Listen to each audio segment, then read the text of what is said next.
সেই দিনের সেই কালো গভীর রাতের কথা। সময়টা ছিল বর্ষার মেঘ কেটে গিয়ে শরতের মেঘের আনাগোনা শুরু হয়েছে আকাশের মাঝে। দ্বিতীয়ার চাঁদ মেঘের মাঝখান দিয়ে উকি দিচ্ছে প্রকৃতির দিকে। জমাট বাঁধা অন্ধকার চতুর্দিক ছেয়ে আছে। গ্রামের লোক অষ্টপ্রহর তটস্থ হয়ে থাকে কখন শোনা যাবে সেই মোহময়ী গলার আওয়াজ, হারমোনিয়ামের আওয়াজ আর তানপুরা সারেঙ্গির আওয়াজ। নাকে কখন ভেসে আসবে সেই আতরের মিষ্টি সুবাস। গ্রামের লোকের কাছে প্রতি রাত একটা বিভীষিকাময় হয়ে থাকে। ফিয়ার ব্লক অনুভবে সারা।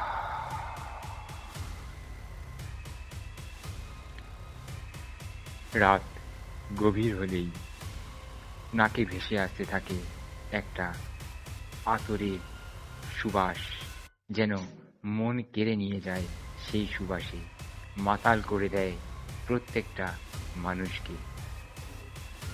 তারপরেই ভেসে আসে সুরেলা কণ্ঠের গান এবং সঙ্গে তবলার বোল, সারেঙ্গির আওয়াজ, সেতারের আওয়াজ আর গগনভেদী আওয়াজ করে তানপুরা বোল তোলে, জয় সীতারাম, জয় সীতারাম, জয় সীতারাম। এই আওয়াজ শুনলেই গ্রামের মানুষের মধ্যে একটা আতঙ্কের সৃষ্টি হয় যে এই বুঝি কিছু ঘটবে।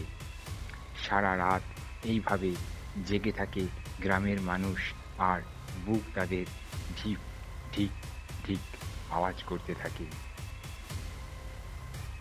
এইভাবেই কাটছে তাদের দিন। প্রতি রাত বিভীষিকাময় এক রাতের বাতাবরণ নিয়ে তাদের দিন কাটছে। নমস্কার বন্ধুরা, ফিয়ার ব্লকে আপনাদের স্বাগত। আমি রূপম চক্রবর্তী, সঙ্গে সাউন্ডে আছে সমীরণ রয়। এখানে বলে রাখি, আমাদের কাছে ঘটনা পাঠাতে গেলে কিভাবে পাঠাতে হবে। আমাদের মেল আইডি রয়েছে saptorshi699@gmail.com। আমাদের হোয়াটসঅ্যাপ নম্বরে রয়েছে 9635493476, যেখানে আপনাদের জীবনে ঘটে যাওয়া সত্যি ঘটনা আপনারা লিখে পাঠিয়ে দিতে পারেন। আমাদের ফেসবুক পেজও রয়েছে, যেখান থেকে আমাদের সঙ্গে যোগাযোগ করা আপনাদের পক্ষে খুব সুবিধে হবে। ফিয়ার স্পেস ব্লগ লিখলেই আপনারা আমাদের সঙ্গে যোগাযোগ করতে পারবেন। আপনারা ফেসবুক পেজেও আপনাদের ঘটনা লিখে পাঠিয়ে দিতে পারেন। সবার ঘটনাই আমরা চ্যানেলে বলি, আমাদের টিমের সঙ্গে এবং আমাদের ফ্যামিলির সঙ্গে আমরা সেগুলো শেয়ার করি। তো চলে আসি আজকে আরেকটা সত্যি ঘটনার অবলম্বনে একটা ঘটনা নিয়ে। যে আমাকে ঘটনাটা লিখে পাঠিয়েছেন সে আমাকে বলেছে যে, দেখুন দাদা, আমরাও ইউটিউব চ্যানেল আছে আমাদের, কিন্তু আমরা সমস্ত অ্যান্টিক জায়গার খবরগুলো আমরা দিই আমাদের চ্যানেলে। আপনাদের চ্যানেলের সঙ্গে আমি যোগাযোগ করলাম এই কারণ আপনারা ভৌতিক ঘটনার উপরে ঘটনা দেন এবং সেই জিনিস নিয়েই আপনারা কাজ করছেন। তাই আমাদের সঙ্গে অনেক রকম ভৌতিক ঘটনা ঘটে যখন আমরা অ্যান্টিক জায়গায় যাই, যেখানে গেলে পরে ঘটে। আজকে একটা ঘটনা আপনাদেরকে পাঠালাম, যেটা ঘটেছে আমাদের এক গ্রাম সাইডে। যদি ভালো লেগে থাকে তাহলে এই ঘটনাটা ফিয়ার ব্লকের ফ্যামিলির সঙ্গে আপনি শেয়ার করবেন। তো চলে আসি আজকের ঘটনায়।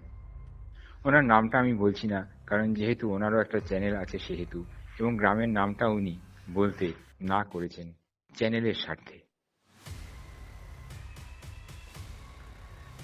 উনি বলেছেন, অ্যাকচুয়ালি আমাকে লিখে পাঠিয়েছেন, মেল করেছেন মেল আইডিতে। বলেছেন ওনারা এক জায়গায় গেছে, এক গ্রামে গেছিল। সেই গ্রামে ওরা খবর পেয়েছিল আগে যে একটা জমিদার বাড়ি নাকি আছে। জমিদার বাড়ির আড়ম্বর সেরকম এখন নেই, কিন্তু গ্রামের লোকেরা খালি বিভিন্ন ধরনের ঘটনার সম্মুখীন হচ্ছে সেই জমিদার বাড়ির থেকে। তাদের প্রতি রাতই কাটছে বিভীষিকাময় রাত হয়ে। ওরা সেইটাকেই কভার করতে গেছিল। ওরা যখন গ্রামে গিয়ে পৌঁছালো তখন বিকেল গড়িয়ে সন্ধে নেমেছে। ওরা গেল সেই জমিদার বাড়ির সামনে, গিয়ে দেখল তালা বন্ধ। সেই রাতে ওরা ঢুকতে পারল না। পরদিন সকাল হতেই গ্রাম পঞ্চায়েতের কাছে গেল, গিয়ে পঞ্চায়েত প্রধানের কাছ থেকে পারমিশন নিয়ে পঞ্চায়েত প্রধান নিজে দাঁড়িয়ে থেকে সেই জমিদার বাড়ির গেটের তালাটা ভাঙালো। এরপর ওরা বলল, আমরা রাত্রিবেলার দিকে আসবো। তো রাত হলো, ওরা ওদের সমস্ত কিছু নিয়ে গেল। একজনের হাতে ছিল হ্যান্ডিক্যাম, ওরা 4 জন ছিল। আরেকজনের হাতে ছিল বড় টর্চ, আরেকজন ছিল এডিটর টাইপের একজন, আরেকজনকে নিয়ে গেছিল ওরা, সে হচ্ছে প্যারানর্মাল ইনভেস্টিগেটর। প্যারানর্মাল ইনভেস্টিগেটর তার সমস্ত সরঞ্জাম নিয়ে, যেমন ভূত মিটার, কেটু মিটার, এগুলো সমস্ত নিয়ে, একটা পাউডারের কৌটো, এগুলো সমস্ত নিয়ে ওরা গেল সেই বাড়িতে। জমিদার বাড়ির গেট খুলতেই ওদের গাটা কেমন ছমছম করে উঠল। তাও ওরা নির্ভয়ে এগিয়ে গেল। বাইরের দিক দিয়ে ফটো তুলছে, চতুর্দিকে ফটো তুলছে। চতুর্দিক দিয়ে ফটো তুলে যে ফটোগ্রাফার, সে বলছে, বাপরে বাপ, কি বিশাল জমি, এপার থেকে ওপার দেখা যায় না, যেদিকে তাকায় সেখানেই দেখে ধুধু মাঠ। এক মাঠের এ প্রান্ত থেকে ও প্রান্ত দেখা যাচ্ছে না, মাঝখানে সেই জমিদার বাড়ি কালো একটা বাড়ি হয়ে দাঁড়িয়ে রয়েছে, যেখানে হয়তো ঘটে কোনো সময় কোনো রাতের বীভৎস ঘটনা। সেই ঘটনা সত্যি ঘটে কিনা সেই জানার জন্য ওরা গেছিল, এবং জমিদার বাড়িটাও ওরা কভার করে ওদের চ্যানেলে দেবে। অ্যান্টিক জিনিস, প্রায় 250 বছরের পুরনো এই জমিদার বাড়ি। ওরা জমিদার বাড়ির সামনে গিয়ে দরজাতে একটা ঠেলা দিতেই দরজাটা ক্যাচ ক্যাচ করে আওয়াজ করে খুলে গেল। ওরা ভেতরে ঢুকলো, দেখলো একদিকে একটা দরজা বন্ধ হয়ে আছে, আরেক দিকে একটা দরজা হালকা খোলা। ওরা ওই খোলা দরজাটার দিকেই গেল, গিয়ে দরজাতে হালকা ঠেলা, দরজাটা সেই ক্যাচ ক্যাচ করে আওয়াজ করে আবারও খুলে গেল। খোলার পরেই দেখছে অন্ধকারের মধ্যে দিয়ে একটা সিঁড়ি উঠে গেছে। সিঁড়িটার স্পেস খুব ছোট, কিন্তু লম্বায় অনেকটা বড়। 4 জন লাইন দিয়ে দাঁড়িয়ে লাইন বেয়ে উঠতে লাগলো সেই সিঁড়িতে। কয়েক ধাপ ওঠার পরেই প্যারানর্মাল ইনভেস্টিগেটর পাশ থেকে বলে উঠল, ওটা কি, ওটা কে দাঁড়িয়ে আছে? ওরা সিঁড়ি দিয়ে যখন উঠছিল, হাতের ডান দিক দিয়ে দোতলার ব্যালকনিটা দেখা যায়। প্যারানর্মাল ইনভেস্টিগেটরের চোখটা সেই ব্যালকনিতে গিয়ে আটকে গেছিল, আর উনি দেখলেন যে কোনো একটা নারী মূর্তির অবয়ব পাশ দিয়ে বিদ্যুৎ গতিতে সরে চেঁচিয়ে উঠলেন, ওটা কি? এটা আমি কি দেখলাম? বাকি 3 জন আঁতকে উঠে প্যারানর্মাল ইনভেস্টিগেটরকে যখন জিজ্ঞেস করলো যে আপনি কি দেখেছেন, উনি বলাতে ওদেরও ভয় লাগবে আরম্ভ করল। যার হাতে টর্চ ছিল সে বলল, ঠিক আছে দাদা, অসুবিধা নেই, আমরা তো জানি এখানে ভূত আছে। গ্রামের লোকও তো তাই বলল, এবং গ্রামের যে পঞ্চায়েত প্রধান, সেও তো আমাদেরকে বারবার করে সাবধান করেছে যে সাবধানে যাবেন। চলুন না, দেখি কি হয়। ওরা একটু তাড়াতাড়ি পা চালিয়ে, অন্ধকারে কিছু দেখা যাচ্ছে না, ঘুটঘুটে অন্ধকার, ওরা একটু পা চালিয়ে উঠল সেই দোতলার ব্যালকনিতে। ওরা দোতলার ব্যালকনিতে উঠে যা দেখল প্রকৃতির পরিবেশ, সেই প্রকৃতির পরিবেশের রূপ আজও তারা ভুলতে পারে না। শরতের আকাশ, আকাশে পেঁজা তুলোর মতন মেঘ ভাসছে। সেদিন ছিল গোল চাঁদ, মানে পূর্ণিমার রাত। চাঁদের আলো এসে ব্যালকনিতে পড়েছে হলুদ আলো, হলুদ হয়ে গেছে ব্যালকনির চতুর্দিক।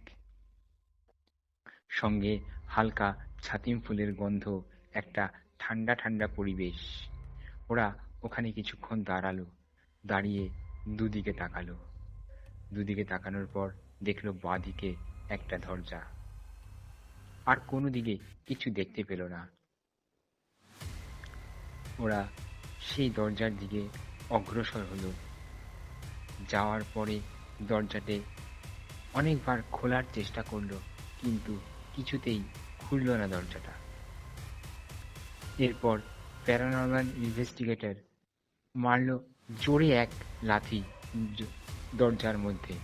দরজাটা ভেঙে গেল, খুলল না, ভেঙে গেল, এবং অনেকটা জায়গা জুড়েই দরজাটা ভেঙে গেছিল।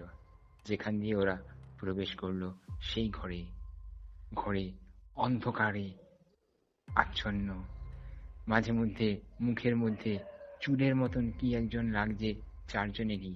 ওরা টর্চ মেরে দেখলো মাকড়সার জালে ভর্তি, আর কিছু ফটো লাগানো, যেই ফটোগুলোর মধ্যে ধুলো পড়ে আছে, কিছু বোঝা যাচ্ছে না।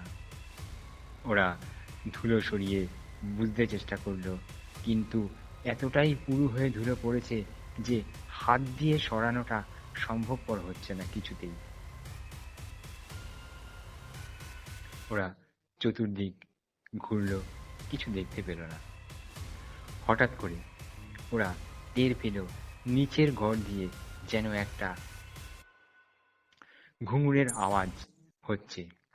হঠাৎ করে একটা ঘর থেকে ওরা শুনতে পেল যে সেই ঘরেই ঘুঙুরের আওয়াজ হচ্ছে, এবং হারমোনিয়াম বেজে উঠছে, এবং সঙ্গে তানপুরা সারেঙ্গির আওয়াজ বোল তুলছে। গগনভেদী আওয়াজ করে তানপুরা বোল তুলছে, জয় সীতারাম, জয় সীতারাম, জয় সীতারাম। ওরা ছুটে গেল সেই ঘরে, কিন্তু সব শুনশান, কিচ্ছু নেই। জমিদার বাড়ি আগে খুব জাঁকজমকপূর্ণ ছিল, যেখানে প্রতি রাতেই বসত মজলিস। অনেক রাত পর্যন্ত শোনা যেত এক্কা গাড়ির আওয়াজ, ঘোড়ার পায়ের খুরের শব্দ, যেন বাবুরা এক্কা গাড়ি করে এসে বাইজিদের নাচ দেখে চলে যায়। সারা রাত ধরেই চলত গান বাজনা। সেই গান শুনলে যেন নিজেকে আটকে রাখা যায় না, পাগল করে দেয়। ছুটে যেতে ইচ্ছা করে সেখানে, কিন্তু সাধারণ মানুষের সেখানে যাওয়া নিষেধ। পাগল করে দেয় আতরের সেই মিষ্টি গন্ধ। সারা গ্রাম জুড়ে যেন এই আতরের গন্ধ ঘুরতে থাকে। সঙ্গে তানপুরার মোহময়ী সুর, সারেঙ্গির মোহময়ী আওয়াজ, আর তানপুরার সেই আওয়াজ ধ্বনিত হতে থাকে সারা রাত ধরে। এখন সেগুলো সবই অতীত। সন্ধে হলেই জমিদার বাড়িতে আলোর রোশনাইয়ে ফেটে পড়ত। চতুর্দিকে দাসদাসী পরিবেষ্টিত ছিল, কিন্তু এখন সেগুলো অতীত। রাত হলেই একটা ভয়াবহ পরিবেশের সৃষ্টি হয় সেই জমিদার বাড়ি সহ চতুর্দিকে। রাত্রিবেলা এক ধরনের আর সকালবেলা আরেক ধরনের। রাত হলেই যেন বীভৎস রূপ নিয়ে জমিদার বাড়ি দাঁড়িয়ে থাকে কারোর অপেক্ষায়, কারোর জন্য। মনে হয় যেন এই জমিদার বাড়ি বহুকালের পিপাসা মেটাতে চায় কারোর পুকুর দিয়ে, তাই সে যেন তৃষ্ণার্ত। পূর্ণিমার রাতে এক ধরনের পরিবেশ আর অমাবস্যার রাতে আরেক ধরনের পরিবেশ। অমাবস্যার রাতে জমিদার বাড়ির পাশের ঝোপ থেকে থোকায় থোকায় জোনাকি আলো দেয় জমিদার বাড়িকে। আর পূর্ণিমার রাতে তো পূর্ণিমার চাঁদের হলুদ রূপোলি আলো জমিদার বাড়িকে ভরিয়ে তোলে। ওরা সেই ঘর থেকে বেরিয়ে আসলো নিচের একটা ছোট্ট বারান্দায়। বারান্দার থেকে ওরা দেখতে পাচ্ছে অদূরেই একটা জায়গার থেকে কেউ যেন আস্তে আস্তে হেঁটে যাচ্ছে, আর একটা আতরের গন্ধ ওদের নাকে আসতে লাগলো। সে কি গন্ধ! মায়ায় আচ্ছন্ন করে দিচ্ছে সেই আতরের গাঢ় গন্ধ। আস্তে আস্তে হেঁটে হেঁটে যাচ্ছে। প্যারানরমাল ইনভেস্টিগেটরের হাতে যে কেটু মিটারটা ছিল সেটা লাল আলো ব্লিঙ্ক করছে, অর্থাৎ সেই ক্ষণ এখন উপস্থিত। ক্ষণ বলতে ভৌতিক ক্ষণ, অর্থাৎ সামনের অবয়বটা ভূতের আকার নিয়েছে। তাদের আর বুঝতে বাকি রইল না এই সামনের অবয়ব মানুষ না, এ ভূত ছাড়া আর কিছু হতে পারে না। তাদের চোখকে তারা বিশ্বাস করতে পারছে না। তারা ওর পেছন পেছন যেতে লাগলো একটা ঘরের দিকে। সেই ঘরের সামনে গিয়ে সেই অবয়বটা মিলিয়ে গেল। ওরা তাড়াতাড়ি গিয়ে সেই ঘরে ঢুকলো। ঢুকে সেই ঘরও চুপ করে দাঁড়িয়ে আছে অন্ধকার মেঘে। অন্ধকারের চাদর ঘিরে আছে সেই ঘরের চতুর্দিকে। ওরা টর্চ মেরে চতুর্দিকে আলো ফেলতে লাগলো, টর্চের আলো। হঠাৎ করে দেখলো একটু দূরেই দুটো বাইজির ফটো লাগানো। ফটো দেখতেই ওরা আঁতকে উঠল। ওরা দেখছে এ তো ফটো না, এ তো যেন জলজ্যান্ত শরীর। চোখ দুটো যেন তাদের দিকে ঠিকরে বেরিয়ে আসছে এবং মুখটা বন্ধ ছিল। ফটোর মধ্যে দেখছে যেন মুখটা হাসি হাসি হয়ে তার মুখের ভেতরের দাঁতগুলো বেরিয়ে আসছে তাদের সামনে। এমনকি এটাও দেখলো যেন সেই ফটোর মধ্যে থেকে সেই বাইজি চোখের পলক ফেলছে বারবার এবং তাদেরকে যেন কিছু জানাতে চাইছে। সে কি বীভৎস দৃশ্য! ওরা দেখে ওরা কি করবে, ওদের সারা শরীর দিয়ে ঘাম বেরোতে লাগলো। ঠিক সেই সময়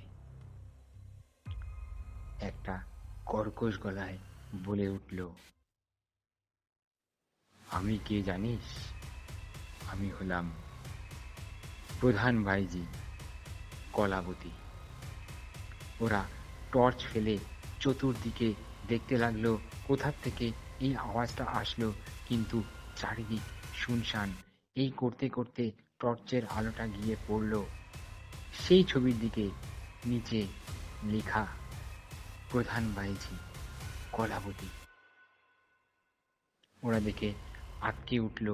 প্যারানরমাল ইনভেস্টিগেটর বলল যে এখানে আর থাকার দরকার নেই, আপনারা চলুন। আপনাদের ফটো তোলা কমপ্লিট যদি নাও হয়ে থাকে আপনারা চলে যান এখান থেকে। এখানে থাকাটা বেশিক্ষণ সেফ হবে না, আমরা কিন্তু কেউ বাঁচবো না। ওরা চারজন মিলে ডিসাইড করলো যে হ্যাঁ, কথাটা ঠিক, আমরা এখানে আর থাকবো না। ভাবার সঙ্গে সঙ্গে চলে আসলে ওরা দৌড়ে গেটের বাইরে। গেট মানে দরজার গেট, কিন্তু জমিদার বাড়ির জমির মধ্যে থেকে এখনো তারা বেরোয়নি। যেই গেটের সামনে আসলো, গেটটা খুলে বেরোবে, দেখছে গেটের সামনে একজন গা ভর্তি গয়না পরে এক মহিলার অবয়ব দাঁড়িয়ে আছে। তার চোখ দুটো জ্বলছে লাইটের মতন। তারা হালকা অন্ধকারে এবং চাঁদের আলোয় বুঝতে পারল এই এই অবয়বটাই সেই ফটোর মধ্যে ছিল, যেটা তারা দেখেছিল। এবং যখন তারা সেই কর্কশ গলায় আওয়াজটা শুনেছিল, সেই মহিলাই এখানে দাঁড়ানো। কিন্তু সেটা তো অনেক বছর আগের ঘটনা। এই মহিলা এখনো কিভাবে এরকম ভাবে এখানে দাঁড়িয়ে থাকতে পারে? ওর তো এই পৃথিবী ছেড়ে চলে যাওয়ার কথা। ওরা ওই দেখে কেউ আর ঠিক থাকতে পারল না। প্রত্যেকেই, চারজনের মধ্যে চারজনই, তাদের মাথা ঘুরে গেল এবং অজ্ঞান হয়ে পড়ে গেল। সবকিছু তাদের চোখের সামনে অন্ধকার হয়ে গেল। পরদিন সকাল হলো। ওরা চারজন নিজেকে আবিষ্কার করলো একটা বাড়ির ভেতরে। দেখছে গ্রামের যে মোড়ল, পঞ্চায়েত প্রধান, উনি ওদের সামনে দাঁড়িয়ে আছে। বলছে, তোমাদের কি হলো? গ্রামের কিছু লোকও ছিল সঙ্গে। তার মধ্যে কিছু নিন্দুকে লোকেরাও ছিল, যারা কোনো কিছুকেই সত্যি বলে মনে করে না। তারা বলতে আরম্ভ করলো। মোড়ল মশাই বিশ্বাস করলেন, কিন্তু তারা যারা নিন্দুকে লোক, তারা বিশ্বাস করলেন না। তারা তাদেরকে নিয়ে হাসতে থাকলেন। এরকম আবার হয় নাকি? আমরা এত বছর ধরে এখানে আছি, কি করে হয় এইসব ঘটনা? এসব সব আজগুবি ঘটনা। যেহেতু আমরা জমিদার বাড়িতে ঢুকিনি, সেহেতু আপনারা বলছেন এরকম ঘটনা। ওরা কিছুতেই বিশ্বাস করতে পারালো না ওদেরকে। কিছুতেই বলে বোঝাতে পারলো না যে এটা সত্যি ওদের সঙ্গে কাল রাতে ঘটেছে। মোড়ল মশাই বলল, ঠিক আছে, আপনারা আর এখানে থাকবেন না। আপনারা আজকে রাতটা থাকুন, কালকে রাতের আগে আগামীকাল আপনারা চলে যাবেন। তো ওরা গ্রাম পঞ্চায়েতের কথা ফেললো না। ওরা পরের দিন সকাল হতেই, ওরা আর বিকেল করেনি, ওরা সকাল হতেই ফিরে আসলো এখানে। তা উনি আমাকে বলেছেন, দাদা, এখনো সেই রাতের কথা মনে পড়লে গায়ে কাঁটা দেয়, আর ভাবি যে আমাদের সঙ্গে ওই রাতে কি ঘটেছিল। এবং মোড়ল মশাই একটা কথাও আমাদেরকে বলেছিল, সেই কথাটা আমাদের কানে এখনো বাজে। বলেছিল, 250 বছরের এই জমিদার বাড়ি, আমাদের গ্রামও আছে, আমাদের গ্রামে আমরাও আছি, আর এই জমিদার বাড়িও একটা ভুতুড়ে বাড়ির তকমা নিয়ে আজও দাঁড়িয়ে আছে এই গ্রামে। কতদিন আর এই বাড়িকে আমরা দেখব জানি না। প্রতি রাতেই এর বীভৎসতা আমরা শুনতে পাই, আমরা ফিল করতে পারি। আপনারা আর এখানে আসবেন না। তো এই ছিল আজকে আমার ঘটনা। যদি ভালো লেগে থাকে তাহলে সাবস্ক্রাইব করো, বন্ধুদের মাঝে শেয়ার করো, লাইক করো। প্রতিদিন বলি, প্রত্যেক সপ্তাহেই বলি যে তোমরা লাইক করে দিও, সাবস্ক্রাইব করে দিও। অনেকে ঘটনা শোনে কিন্তু সাবস্ক্রাইব করেন না। সাবস্ক্রাইব করলে পরে পরের ঘটনাগুলো আর মিস হবে না। তাই জন্য বারবার বলি, সাবস্ক্রাইব করে দিও, আর শুনো, কমেন্টস করো, লাইক করো। তোমাদের কমেন্টস, লাইক আমাদের কিন্তু পরের ঘটনা শোনানোর জন্য এনার্জি জাগায়। তো প্লিজ সাবস্ক্রাইব। নমস্কার।